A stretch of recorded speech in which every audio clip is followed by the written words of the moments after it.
these were my people. Within an hour, I was like, these are my kind of people. Because I had just come from, let's say about a month earlier, I had just taken like 4 or 5 classes, business heavy classes, whatever. And I was like, this isn't right.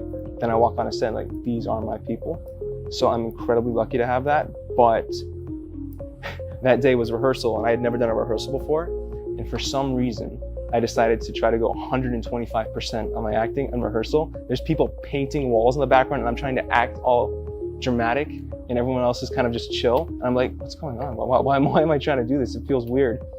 And I remember kind of crying a little bit on the way home because I was like, was this all for nothing? Because all these people are fantastic and amazing, and yet it just didn't feel right when I was acting. And my thing was, yeah, I have to do my job. And within that short couple hours that I was there, I really kind of cared about these people and their grade. I wanted to make sure they got an A. So I kind of let go of all the stress and was like, okay, it doesn't matter. If it goes great, it goes great. If it doesn't, I just had an experience that not many people have. I went in there and I went to do my job and they had me stand in the soundstage. It was a big giant soundstage, one of the dark sound stages. And they were shooting different scenes. There was 4 other actors. They were shooting their scenes.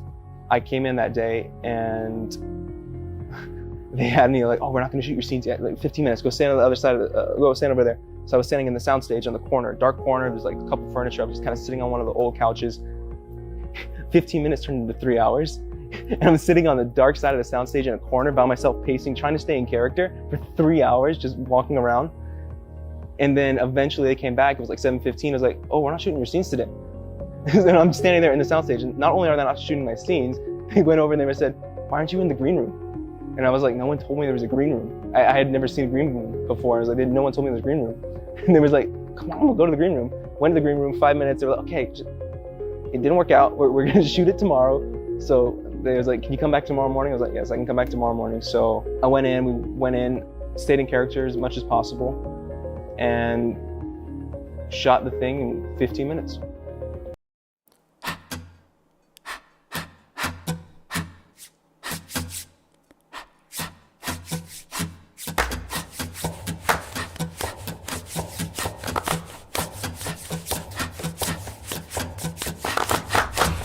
Musician. I don't need any music. I don't need you either! Shut up! Let me out. Let me out!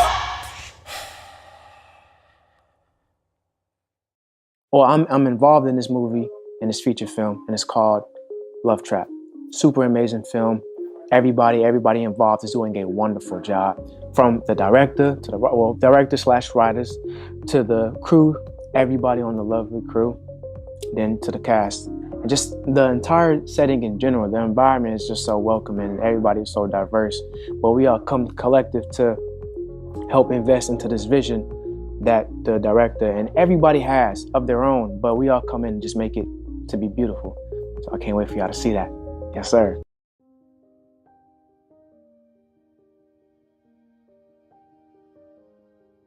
One of the stories that stick with me the most, really short, it's not gonna be a long story, is I cry every time I watch the end.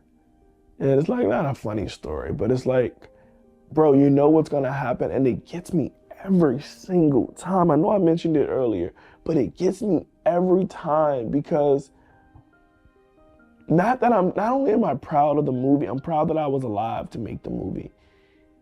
Like, I remember trying to harm myself, and I didn't want to die. I just didn't want to be alive. And I had to really look at the scale and stop putting myself in that situation where I would test to see when I know that I didn't want. So just being able to see the movie come to life, and for me to be alive to see it, for me to be alive to make it, I never thought I would be able to do that. And it's probably not like a story, but like, that's where those tears come from. The tears come from, I really survived, and so can you. You know, when you're in those moments and you're like, the panic is like so real, It's like you think that feeling nothing is better than feeling everything all at once. And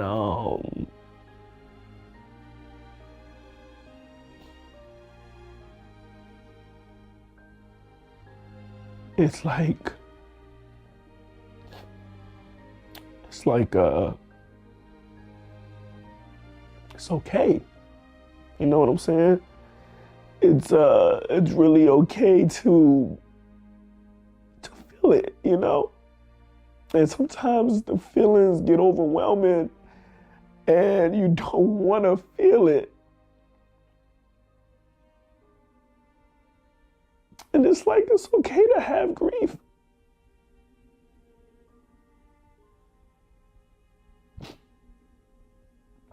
So I named the movie Good Grief because it's okay to grieve.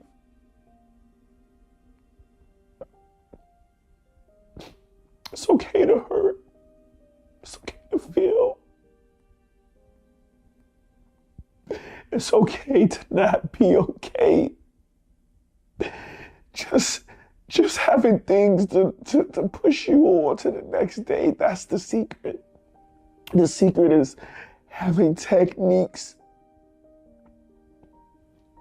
that can get you over to the next day, because sometimes like that next day just really shows you that everything was going to be okay. And I'm just so grateful because everything, it was okay. And I thought it was the end. It felt like the end. It felt like nothing would feel better, but here I am. I want y'all to know it's gonna be okay. So yeah, just give me a second. So today's show, we try to have guests on every week, and so part of, aside from today, but on any given day, you know, I'm searching for artists to interview. I'm reaching out. I have artists that reach out to me as well, looking how they can be a part of the show. From there, it's, you know, promotion of their interview and all that legwork on top of my regular 9-to-5 grind. You know, I drive for a living, so I'm always out of town. I'm always going all the way up to Michigan, and in that whole day, really, it transpires into the whole week, really, because every from day to day, I'm editing videos of these interviews, I'm posting them, again, corresponding with different artists from everywhere, making sure I get them to send their music first. And half the artists that I don't even know, I have to listen to their music first. If I don't really like it that much, then I have to say to myself, you know, is it worth me interviewing someone that I'm not really feeling their music? Or is it just me that's not really feeling it? And sometimes I'll send it to Fuego, be like, here, you know, check this out, tell me what you think. Or sometimes I'll say to myself, man, these guys got a ill following. Maybe it's just something I'm not up on yet, you know what I'm saying? So I have to just say, okay, I'm not rocking with it too much, but it is supportable, you know? And then from there, just try to connect everything. Today we had... It was cool for the most part. Let me see. I woke up this morning. Nah, I wouldn't say the morning. We woke up like 1 o'clock. It was like 1, 2 o'clock when we woke up, yeah. Lady said we had a long night though. You know, I got up, rolled up some good weed. You know, got blazed. Went in the car, got there and chilled out, listened to some beats. And then, you know, my homies got up. I went back up to the hotel room. I told them we about to hit up the mall and stuff.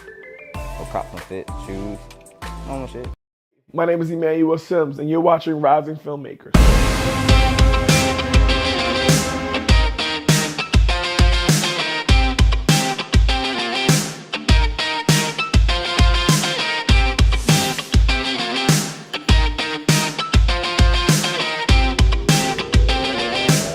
Welcome to the Rising Filmmaker series featuring Emmanuel Simms, MFA, here with us today. We're here to explore his passion for film and his journey to the big screen. I've always been fascinated by movies. As a kid, we would sit around as a family and we'd watch them over and over again. We had about 30 VHS and we just circulate them all over again as a family. And it really sparked something within me. And I knew then that I wanted to do more than just be a viewer. So I pursued my master's degree in film later on in life. And I realized that that was the missing piece of the puzzle that I've been waiting for. And it allows me to create on a different aspect. Making movies is like, it's for me, it's high level problem solving. It's like you got to get all these different pieces to make the picture look like the one on the box. So I really enjoy just the trial and error, just the learning curve of it, the persistence, having the grit you have to make it through with it. That's incredible.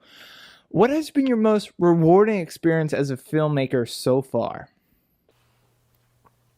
Well, that's easy. Last year, I was able to be a line producer on my first feature film called Love Trap. And this movie starred Khalil Kain, who was in Tupac Shakur's Juice. And it was super exciting for me because I'm like, oh my God. Like, I used to watch him on Girlfriends and like, I'm like getting him water, you know what I'm saying? And we had like these really deep conversations. And like, you know, he knew that I was on a deeper journey for manifestation. He could tell, you know, based off the conversations that we were having. And I just went up and asked him, I'm like, yo, how do you tap in? And, you know, we got into it and he was like, letting go. When you let go, you're able to really be into your character. And I was like, yo, oh my God. Like, but I literally was like watching him on TV and now I'm line producing a movie with him in it. So I can't say it gets no better than that. You know what I mean? Why do you think it's so important to have diverse voices represented in the film industry? I think it's very important to have every culture, background, or perspective represented in film. It gives people an opportunity to see themselves on screen. And it's these stories that I believe could spark the decision to actually make real change in the world. So we want to inspire these people, you know, and I think representation is key.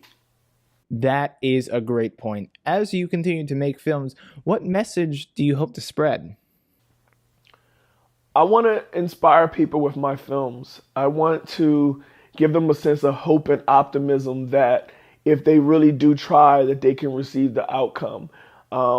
I do believe that fear can come in so many different forms that we don't even notice that it's there. And in times, I want people to know that they can still make it even though they're afraid, even though they're not sure that the outcome's going to come out, but they still pursue it because everybody that's gotten past that next step knows that the further that you push, the more you find out you can do. So I just want to inspire people to do that. And hopefully we can spark a new generation of creatives. That sounds wonderful. Thank you. Finally, Mr. Emmanuel Simms, what would you say to any aspiring filmmakers out there, such as myself? I would say don't be afraid to take chances. Dive right into your goals. Some things will work out, some things won't, but you'll never know what you can do until you try. So just get creative. Don't worry about all the details right now. Just get started and just chase your dreams, and I believe in you. And I'm proud of you right now for even just getting closer to this step. You know, the fact that you're viewing me now, it says that you really want to further pursue your career and you're trying to get to another place in your life. And I just believe that you can get there. And I'm here to support you because you're no longer doing this alone. Welcome to the community. We'd like to thank Emmanuel for joining us because we are about out of time. It was an absolute pleasure having him here with us today. It was great to know more about him and his passion for film. We'll see you with the next rising filmmaker. Thanks for watching. And thank you guys for having me so much on your platform.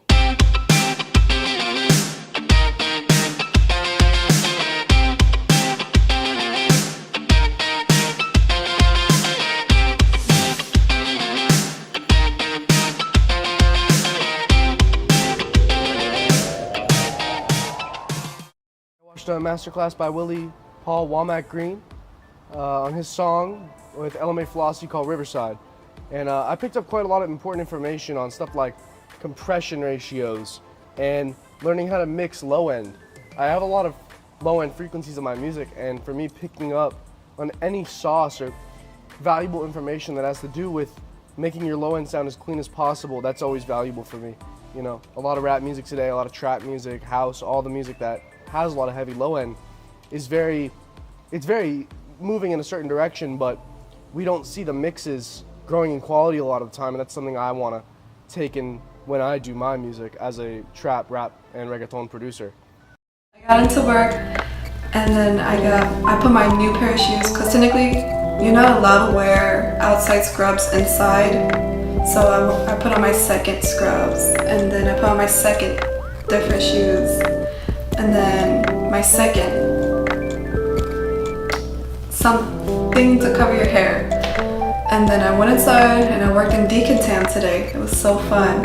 One of my gloves broke and I had literally human fat and veins in my gloves.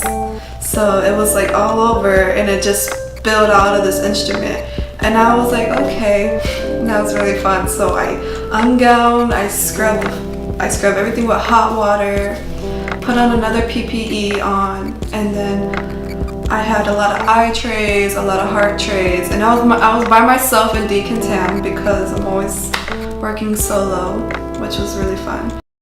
Hello and welcome. My name is Emmanuel Simms, and I'm thrilled to have you here, a part of our Lights, Camera, Action film program. First and foremost, I would like to express my sincere gratitude for you choosing this course to embark on your film journey. Filmmaking is a powerful art form that allows you to tell stories, evoke emotions, and create lasting memories. And in this course, we'll dive deep into the world of film production, exploring everything from generating creative ideas to showcasing your finished film. Over the course of our time together, we'll discuss the fundamental aspect of filmmaking, including camera operation, lighting, sound, directing, and more.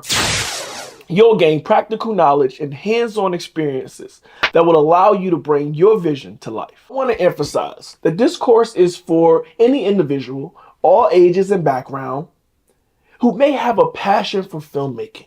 Whether you're a beginner eager to learn the ropes, or someone with some experience looking to enhance their skills, there's something here for everyone. I'm here to guide you every step of the way, sharing my expertise and insight gained from years in the industry. But it's not just about me teaching you. It's also about creating a supporting community where we all can learn and grow together. So get ready for an exciting experience filled with creativity, discovery, and the joy of filmmaking. By the end of this course, you'll have the confidence and knowledge you need to plan, produce, and showcase your film. Remember, this is just the beginning of an incredible adventure, and I cannot wait to see what you create. So let's jump in and make some movie magic together. Hall of Fame, we're there all week at the ISS, International Student Society. It's ISS on Discord. So I just got here today to meet these people. So these are my club friends, and they're the very best friends you own. So ISS is the International Student Society, and I am part of that club. I'm very popular on Discord, but to meet these people in real life have really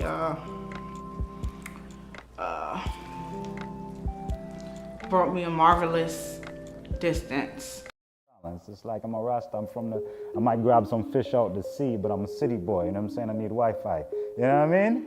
I'm an urban Rasta man. Urban, actually, people misconstrue the term and think that it means black. Urban means city. So, you know, if I'm an urban Rasta, I was born in Queens, New York. Jamaica, Queens, no doubt. But I am Jamaican, you know what I mean?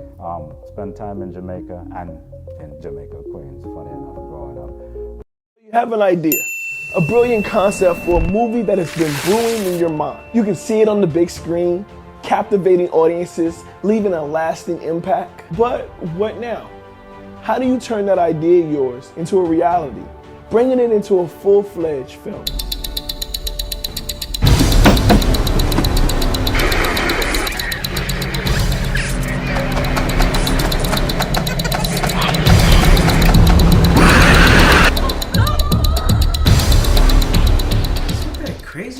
took on the screen. Get you on that. I got so many women problems. My X chromosomes, they ain't never show up.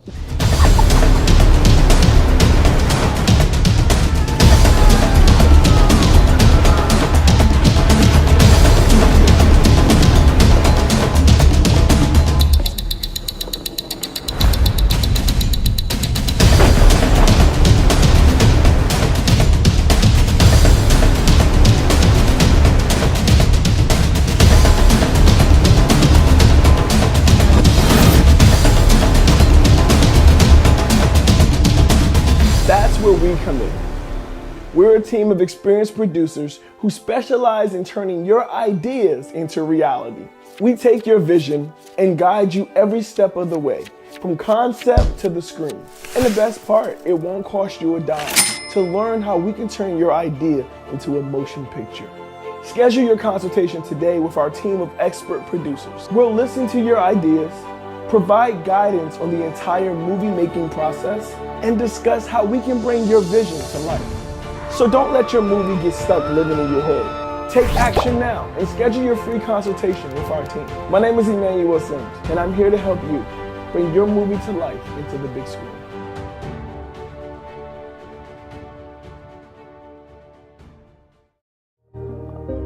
It's a mess, you know. It's a mess globally. Everything went up. Money is losing value. You know, everything going up. So I have to secure my source of food first. And me and my friend, we just purchased 1 acre and then now the second one. So that one already have a pit, and we dig a little bit deeper, we're gonna get some water, you know, so I have my own source of food and water to secure my future. If things go back to how it was before, it'll be great too, you know, but still, I'll have a garden, you know what I mean? And then one day maybe I'll take my grandkids to the garden that I grow, and you know, let them climb the tree, you know, eat the fruit off from the tree itself, you know, like how many people out there have that opportunity? You know, most of the fruit you eat in the market, like they plug it from the tree at a young stage, so that when they ship, it doesn't go bad, you know. So slowly it was forced to ripe. You know what I mean?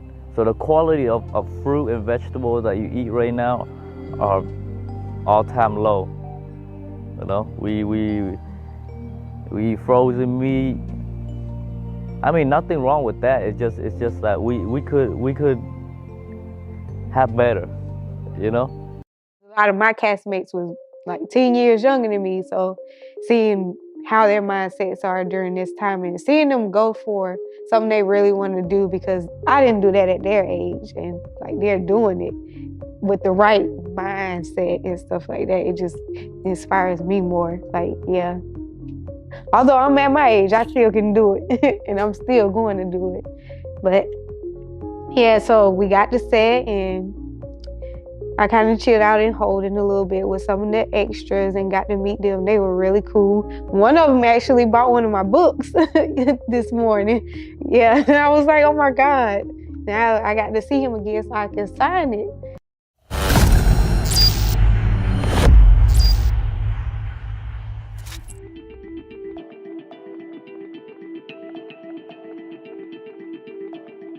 I feel as though, number one, my purpose is to be a mom. That's first things first. But to also just touch everyone around me. So since a kid, my mom has instilled to just help. My purpose in life is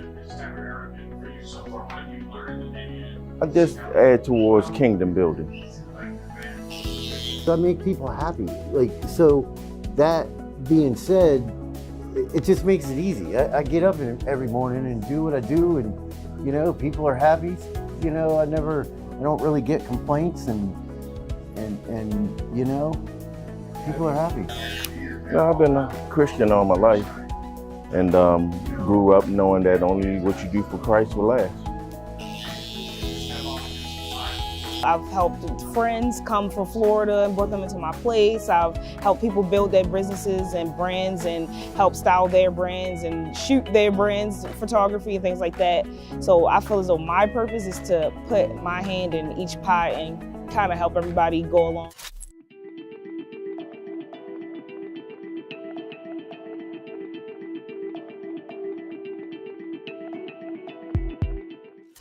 How did I discover it? It's more so, I'll say something that's always been in me.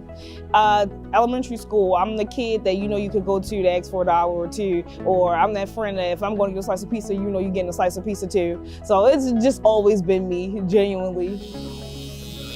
I believe in speaking those things that aren't as though they were. However, when my grandmother told me when I was a kid that you was gonna be a preacher, I kind of saw that she spoke that into existence. And as much as I understand the things that's going on in the world today, I know that those are the things that matter today. The world's gone in so much turmoil, and the only thing that matters is what you do for the kingdom. The motivation for me is just me. I feel as though I deserve more. I have always wanted and yearned for more. I was that kid that wanted to go to NYU. I didn't have the $50,000 a semester, but I wanted to go to NYU. I had always had big dreams. I wanted to be the next Bill Gates. I wanted to be Duff Goldman down in Charm City Cakes down there. I've always aspired to be the next great. Well, one, don't give up. And one of the things that I do sometimes, because easy does easy, and I say that all the time, okay? And what I mean by that is when you wake up in the morning, you go, oh, I got school. Oh, I don't have to go. I can go tomorrow. Count backwards. Do something. Get up. Do something to get yourself out of that, and then get up and go do what you got to do.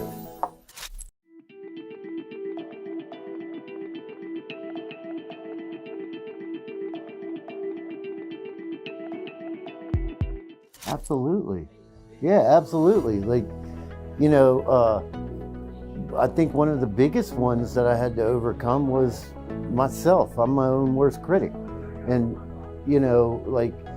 doing that, and once you overcome that and realize that you are a good person, you are a viable asset to the community, you end up doing what you need to do.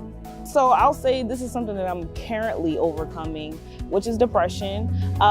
Everyone falls flat and you have to pick back up at some point. And right now, I just started to do things that made me happy again. So as simple as it seemed, I went and loaded up the Sims on my computer again. That was something that I did every single day as a teenager. I needed to make myself smile. I needed to feel like me again. I started to create more. So I actually have a sweater that I created sitting on my doorstep waiting for me right now. So just redoing those things that I know I'm supposed to be doing versus trying to figure out all of these other avenues when that's not working for me. Absolutely.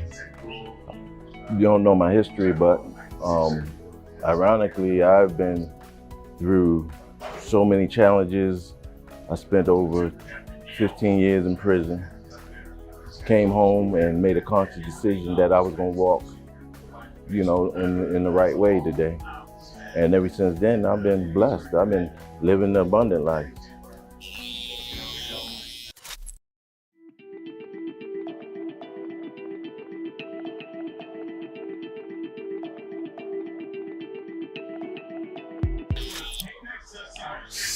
Stop settling for less, because you were created for so much more.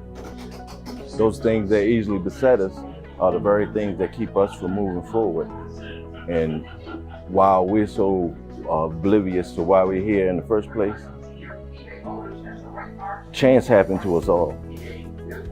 But the reason that it happens to us all because we're not wise enough to know when misfortune will occur.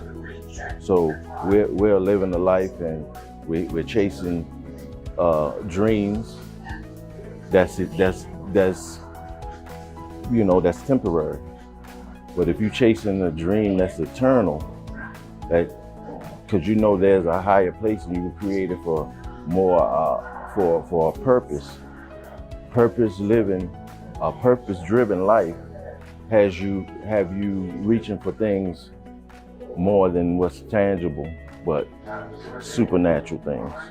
We do what's required in the natural, but when we on a rise above circumstances and rise above things that easily beset us, we have to understand that we were created for so much more.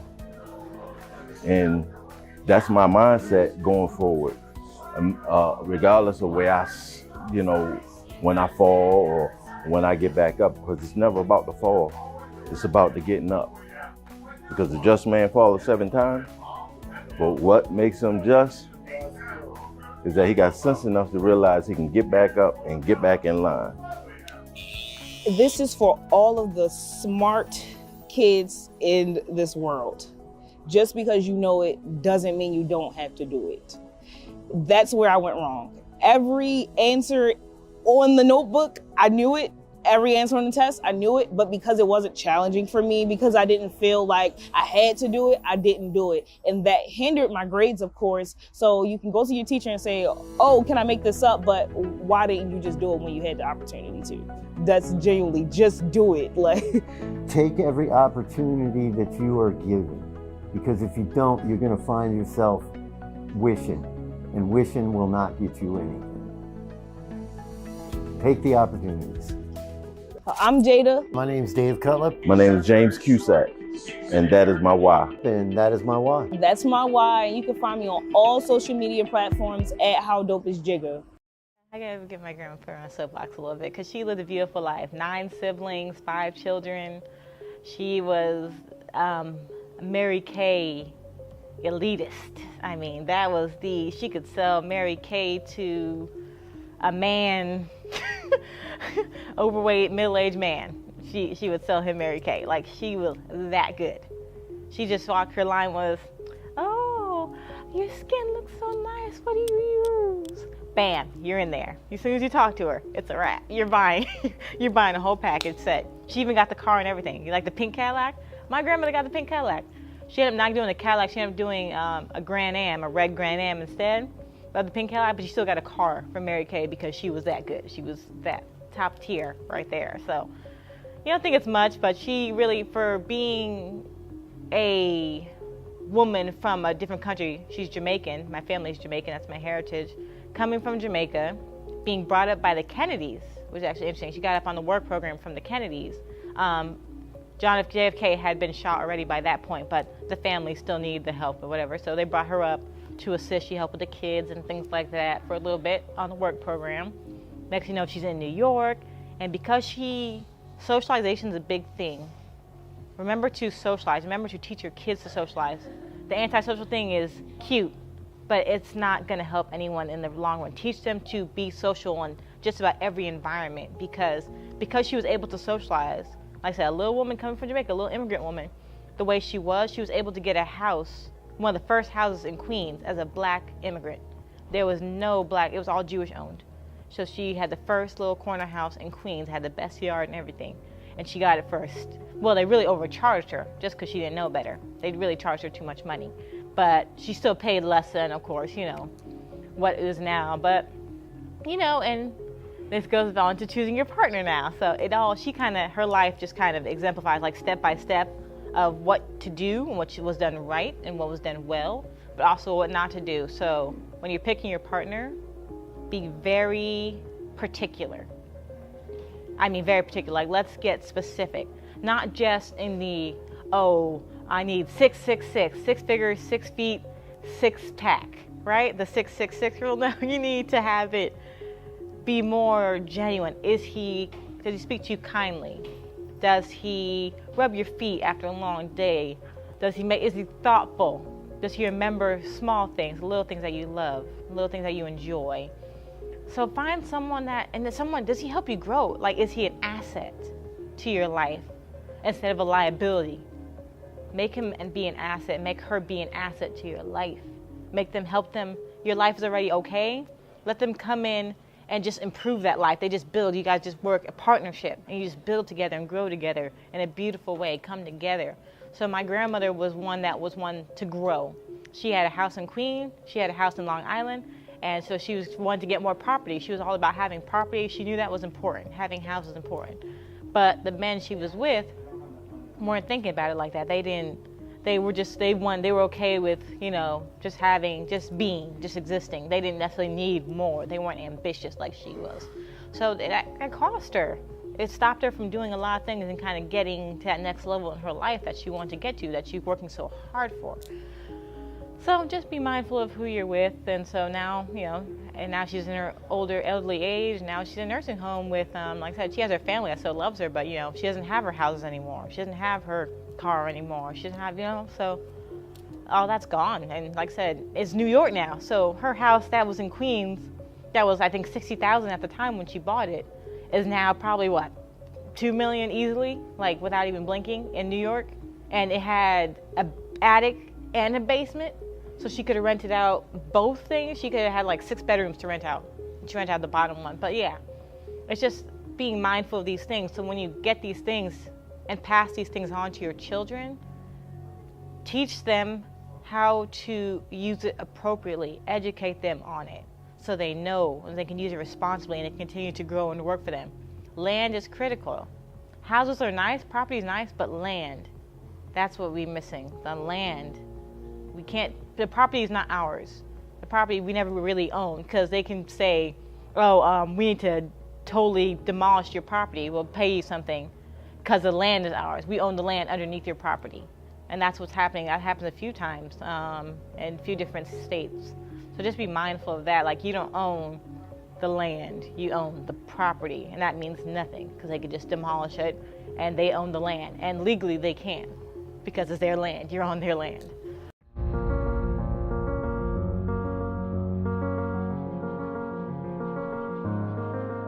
You have the white picket fence, palm trees slinging in the air, and clouds that are so close to the earth you can almost touch them. They just sit up there living their best life, bro. Clouds got the best job. You ever think the clouds get depressed living their best life? Of course. How else would you explain the rain?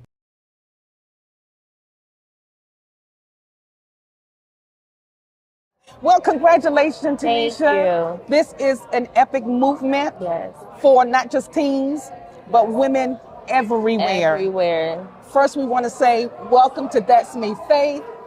Welcome to The Well. Welcome to God's Ordinary People Blog Talk Radio Show. We are so excited to have you and your wonderful husband, Minister, Pastor, Elder, Gosa with us, the king who hails the queen. Yes. And so we are so excited to have you. I know you had a long day. You are fabulous. Thank you so Your much. whole venue is amazing. You Thank guys you. should have been here. Yes. It's amazing. Thank you. Your books are gorgeous. Thank you. They are fabulous. Yes. Honey, when I say you put royalty out there to the world, you put it out there, right? So tell us a little bit about yourself. Sure. I said keep everything down in 1 minute, but okay. Yes. Okay. So, yes, I am Tanisha Gosa, and I am definitely married to my college sweetheart, Pastor Ciandre Gosa. I am a social worker. I am a motivational speaker. I am first of all, most of all, I'm a child of God. That's first and foremost. I'm an encourager, and now I am an author. This lady, she got it going on, right? Okay, so your journals are geared towards teens. What was the motivation behind that? So actually, I have one geared towards teens, and the other is geared towards women as a whole in general. Okay. And so what motivated me was that when I was given my first journal at 12 years old, and so and I still have it. Down through the years, I've been journaling, getting my thoughts out there, writing the vision and making it plain like the scripture says, and just putting down goals and aspirations. And I felt like now was the time, because of everything that we're experiencing in life as women, as people, you know, was a time for us to really sit down and be able to get out our thoughts, be able to really get out and write the vision and make it plain. And in working in the mental health capacity, journaling is like key. I encourage my clients all the time to journal because you're able to get out whatever you have in, you got to get it out somehow, some way. So why not put it down on paper? Well, there goes 2 questions on the list. Okay, so you've gotten here. Yes. What's next? Oh, what's next? This is big. Yes. This is epic. This is a movement. Yes. And what better time to do it when we're celebrating women? Yes, exactly. What's next for you, Tanisha? So I don't even know all that God has in store and what's next. I do want to get out and get into the community. I do want to get into the schools. And I do want to get into different women's groups to spread these journals. I don't know, a tour might be next. See, that's what I'm talking about. A whole tour. This is amazing. Yes. Can you imagine TD Jakes, Sarah Jakes now, giving you a call and saying, I've seen your journals. Wow. We want you to come. What's your response? When? I'm coming. Because I'm at a point in a season in my life where I'm just stepping out. I'm like Abraham. I'm just stepping out. I don't know where, I don't know how. Even the fact of being here in Delaware, how I got here was an Abraham experience because I didn't know anybody here. I didn't have, any family here or anything. So I came out here for school by myself, and look what I've gained in the last 16 years. So I'm just remember what he did for me when I left from Jersey to come here. I'm remembering that even as I go forward in this next journey in my life. 2 inspirations. Who were 2 inspirations in your life?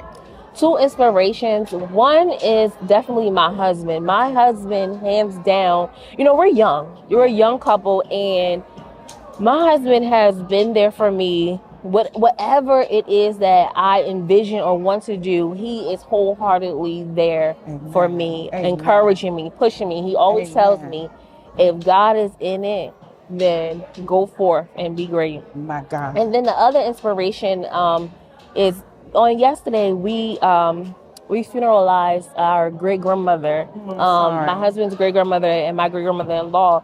And so in honor of her, she is my inspiration because she raised 8 kids by herself and was a trooper even throughout her illness and her sickness. So she's another inspiration. And I actually gave her she's on the front of my journal. And I gave it to her 2 weeks before she passed away. Wow. And so we had her actual journal set up here at the book signing today. How long did it take this journey to get started and really get out there? I had the vision back in, I would say like 2018, maybe. And so I, thought about it, put it down, thought about it, put it down. And so it really took off, I would say, last year. So it took me about a year to really say, okay, this is what we're going to do. This is how I'm going to do it. This is what God has given me to birth. Yes. Well, you wanted to say something? No, you're. Oh, okay. One celebrity, if they got their hands on your journal, who would you want to have their hands on your journal? Come on, Oprah. Come on, Oprah. Come on. I think my son prophesied that. Come on and get it. Yes. We are so excited and so honored to be in your presence. We hail you queen for this month, Black History Month. You are a trailblazer. Amen. And we are so proud of what you've done. You opened up a box for so many young women and women to get out. Yes. The top is off right here. It's off. The top comes off right here. I believe that there's going to be a movement in this church alone, just for the people that have gotten these journals, lives are going to be changed. Amen. Because your heart is so sweet and so pure. Yes. And the anointing that rests on you guys' life and the love that you have for God's people. I'm saying this from a conscientious observer from the distance. Yeah, man. So we see your fruit. Amen. This is evidence of your fruit. Amen. We can't wait to see what God does next. Yes.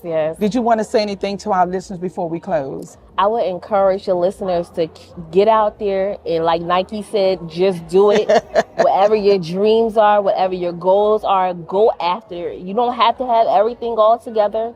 You don't have to have all the I's dotted and the T's crossed. As long as God is in it, He's going to make sure that you have everything that you need. So go forth and be great, because greatness is in you.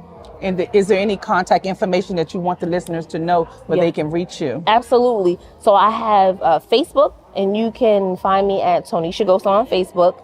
Also, Instagram is Mrs. Tonisha Gosa. And also I have TikTok, it's T Gosa. And then you can reach me by email, it's tonishagosa@gmail.com. My God, you guys heard it here yourself.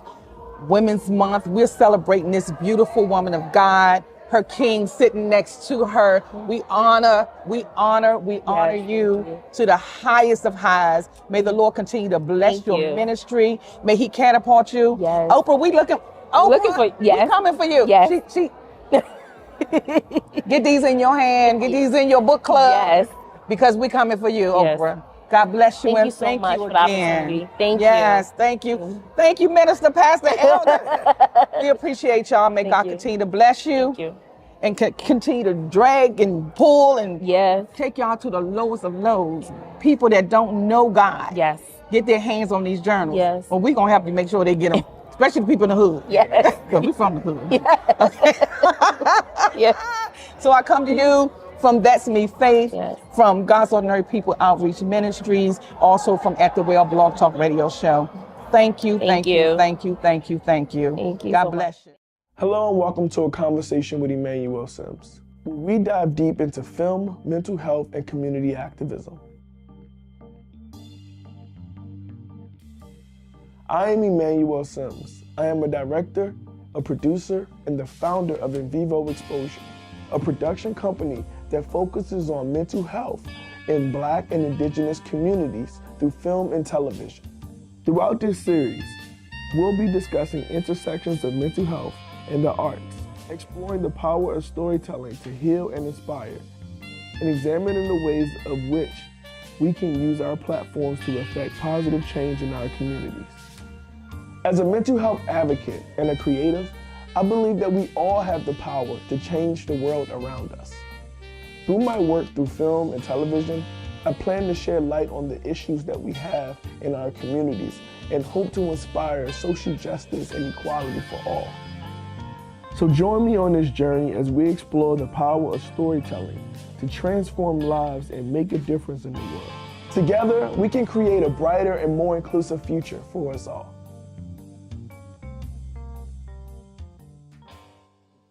For me, I was inspired way before Good Grief was even thought of.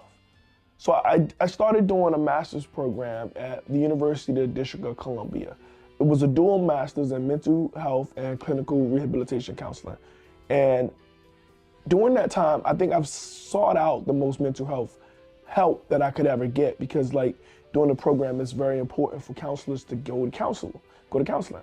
So during that, I realized that I was very privileged to have access to these services.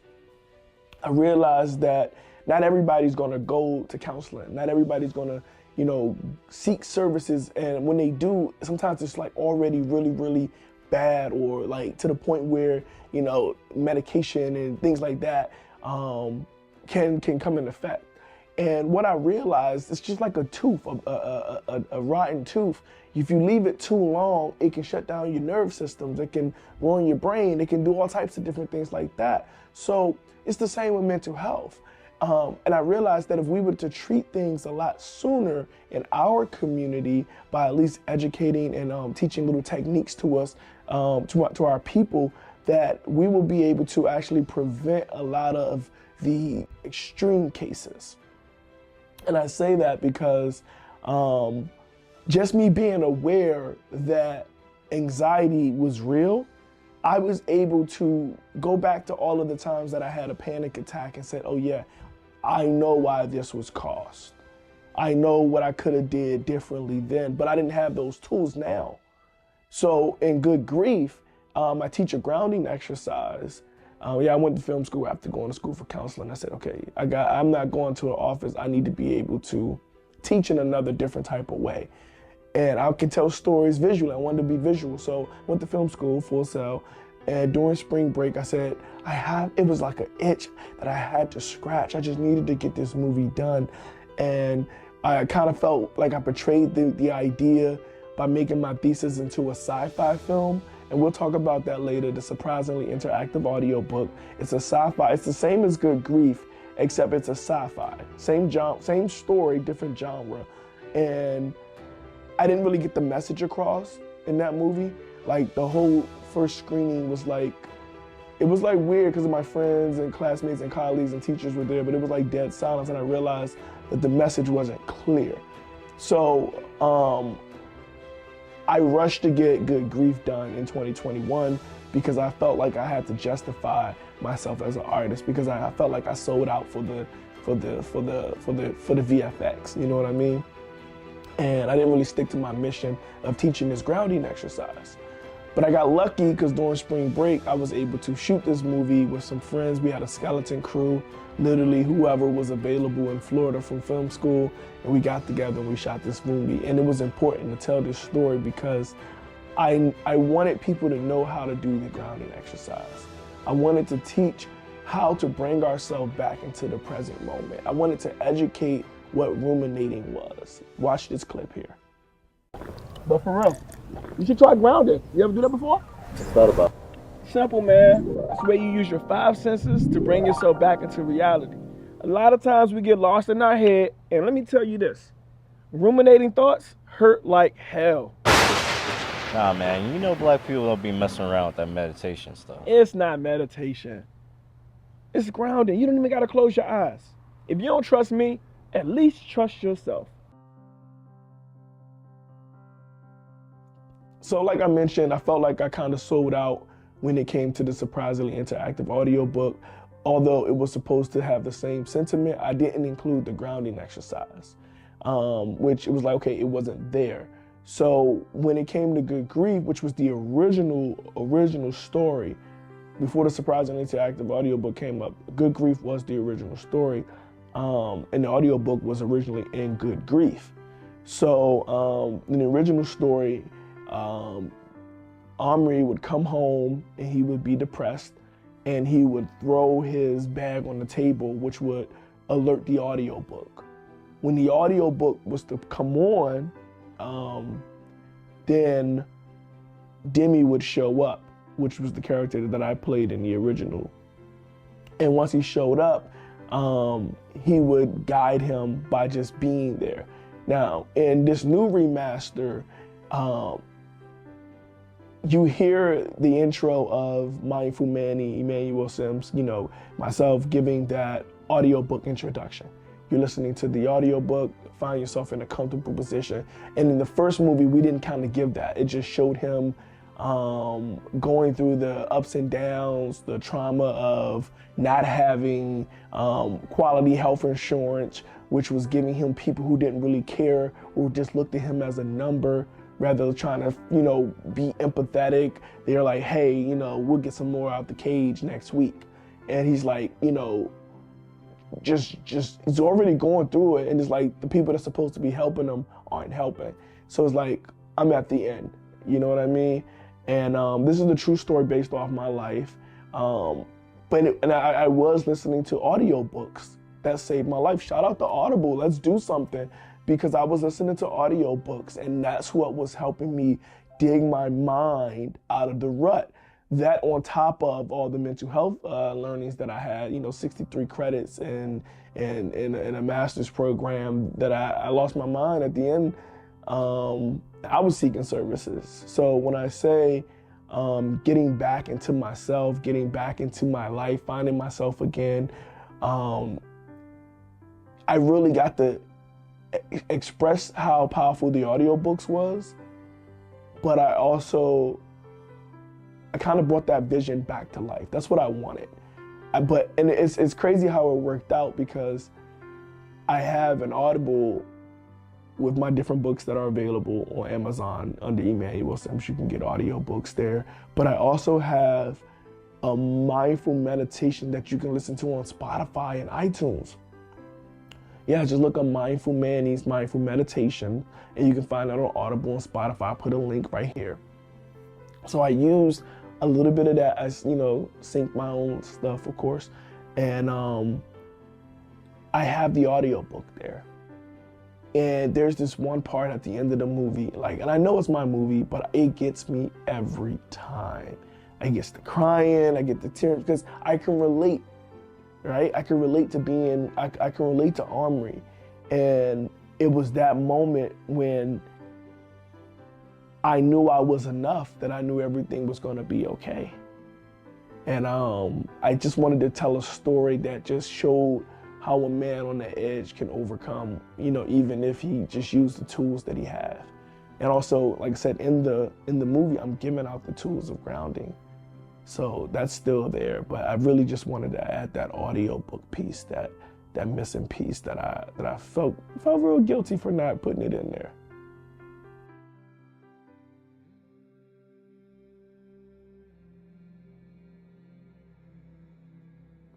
The challenges that I face producing Good Grief, besides the financial situation, of course, one of my friends from Florida gave me $300 and rented me an Airbnb.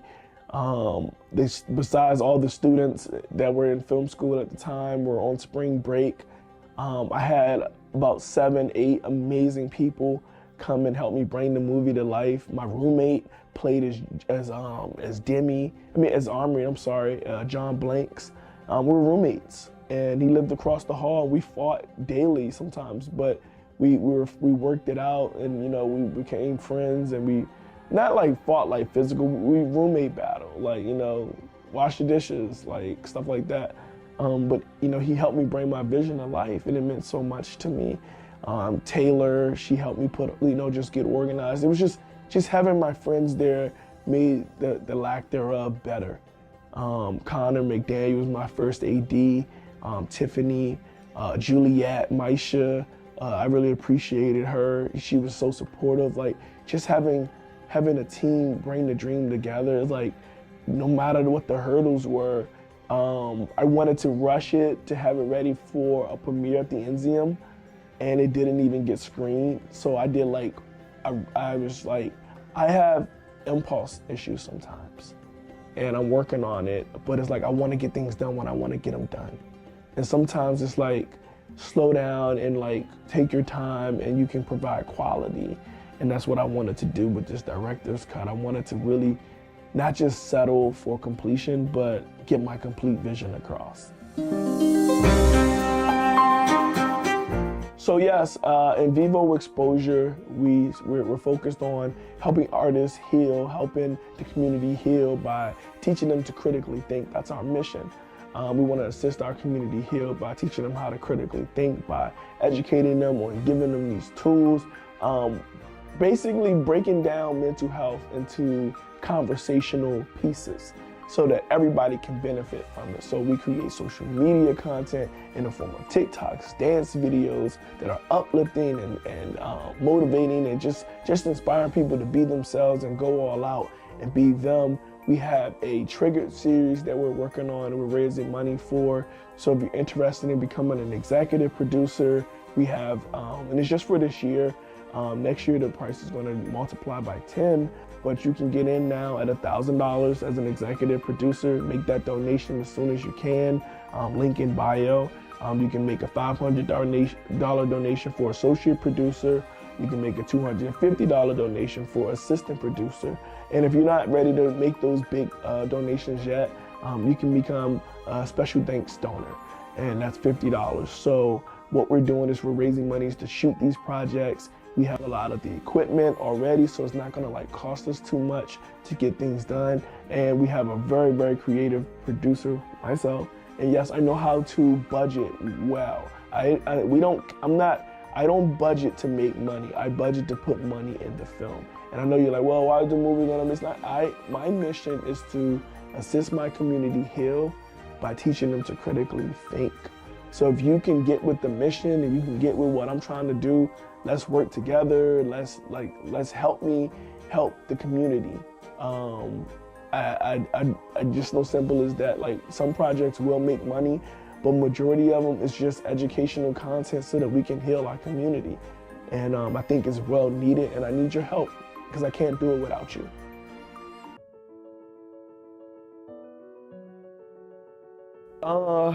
Yeah, so one of the stories that stick with me the most, really short, it's not gonna be a long story, is I cry every time I watch the end.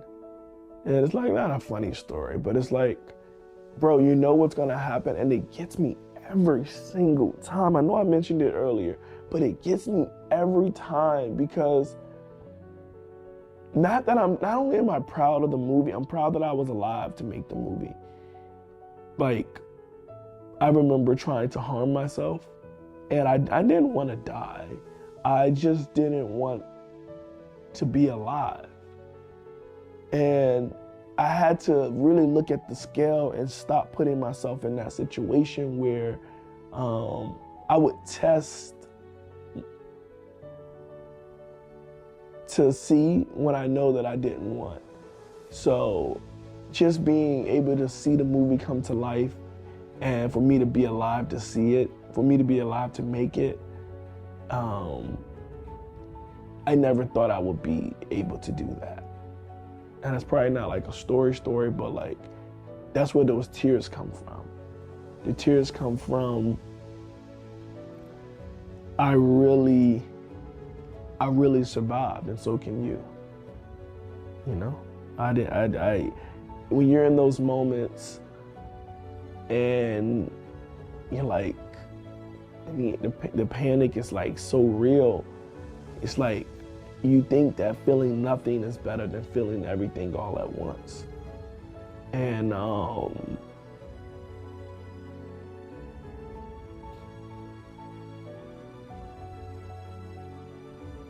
it's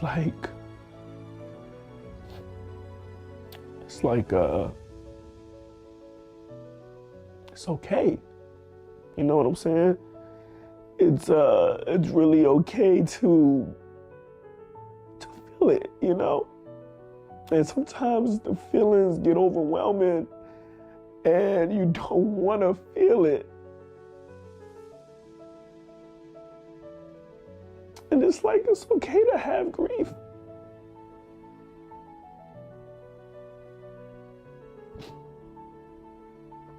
So I named the movie Good Grief because it's okay to grieve.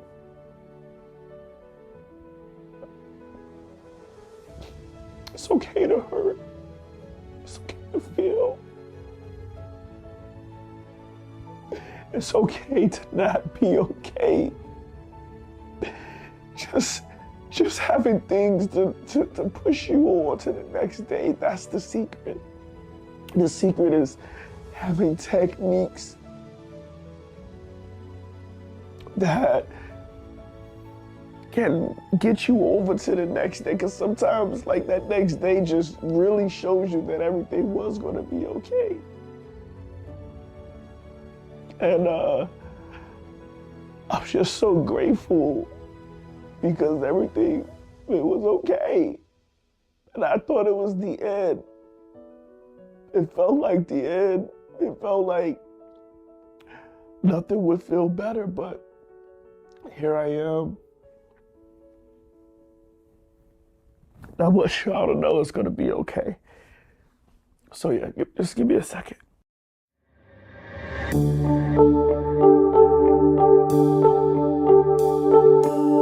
That's a way to bring it back. Okay, good shift.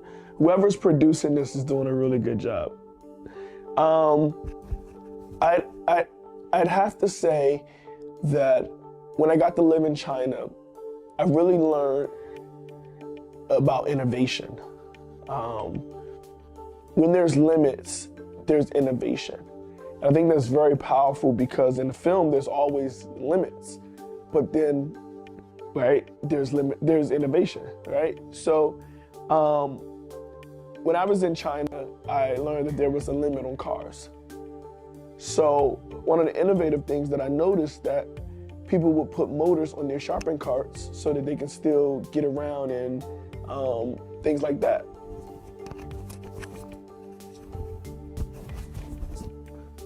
Sorry. And people can still get around and, you know, not have to just push the carts, but have a little motorized push with it. And I thought that was super innovative. I learned that in China, the way they keep their GDP up is that they keep the cycle flowing, basically. So if like they keep the carpenter building, they keep the masonry making the cements or however it works. I may be getting all this stuff wrong because I honestly got a C in those courses. I started skipping school and being an entrepreneur while I was in China. So whoever came up with these questions, really good questions. But yes, no, I really did learn that as long as you keep the cycle going, as long as you keep oiling the well, as long as you keep working at it, everybody will be able to work. And in film, everybody has an opportunity to work. From pre-production, from idea to post-production and screening and wherever you go with your film, there's an opportunity for everybody in every skill, from sign language to artists who draw paper, to people who do paper mache, to people who style rooms, to people who make music, to people who just, you know, play music. Like, there's so many opportunities for everybody in the industry to work together from every form of art and create this masterpiece. And the more that you work with, the more that you can add and invest into this creative piece. So that's what I learned when I was in China. It's like, when there's limitations, just get innovative. When there's limitations, make innovations. I'm trying to make something round, but whatever. But it's like just keep working, keep redoing, keep the cycle going. And when there's limitations, have innovations. And that's how my Chinese history and economics play into my film and directing, because I'm innovative. It's gonna work out. That's a good twist up in the twist. Thank you, guys.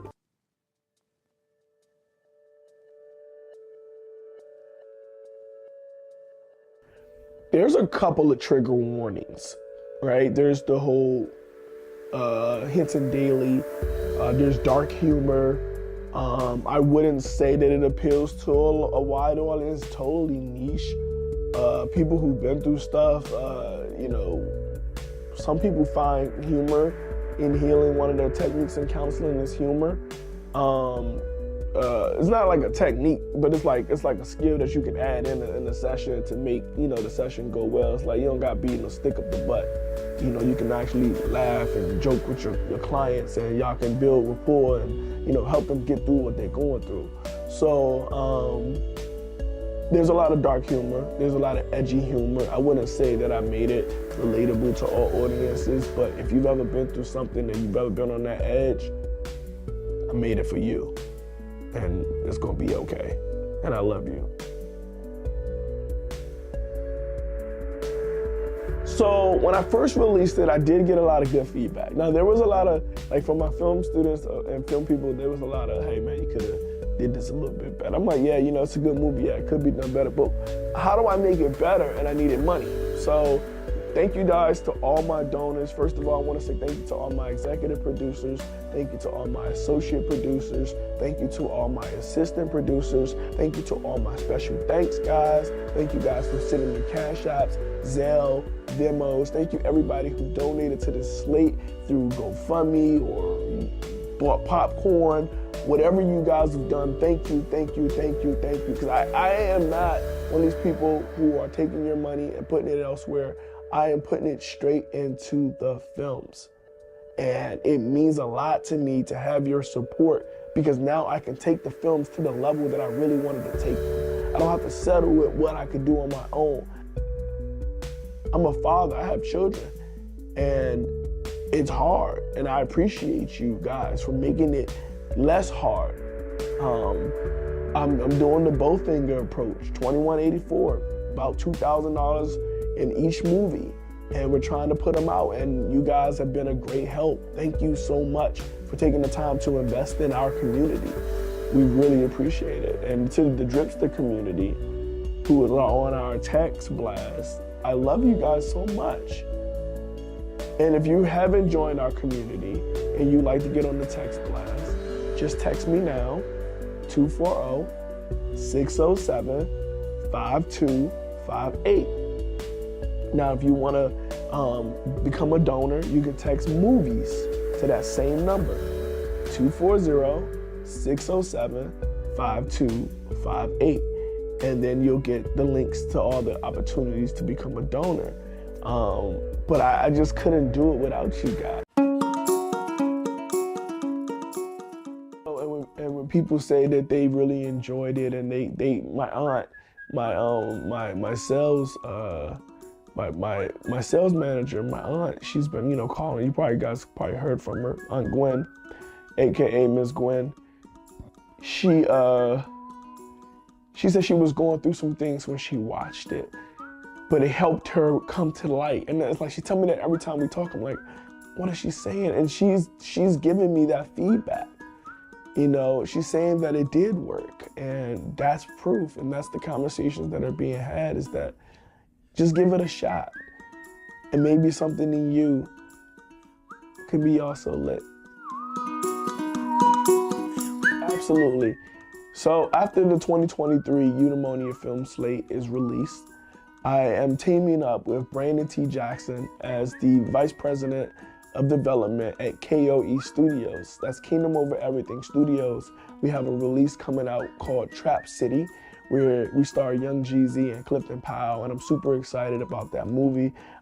It's gonna be airing really, really soon. We've been developing movies like Detroit City Cop and Fighting Back, which are gonna both star Brandon T. Jackson and a bunch of different characters. I'm honored to be able to be a part of also the Hollywood and the high independent, but also, the middle class independent, and still make visions and dreams come to life. So if you have an idea, maybe your movie can be the next movie that I help produce, because I'm sticking to my culture. I'm sticking to loving to give back. But that's the sneak peek. Yes, I am working with KOE Studios, and we got big things coming in store. But if you have a movie and you have a story that you want to tell, shoot me a text, 240-607-5258, and maybe I can bring your vision to life. And once again, my name is Emmanuel Simms, aka the Drip Headmaster himself. And if no one's told you they loved you today, remember God loves you, and so do I. And to make it a great day or not, the choice is yours. Dribbity, dribbity.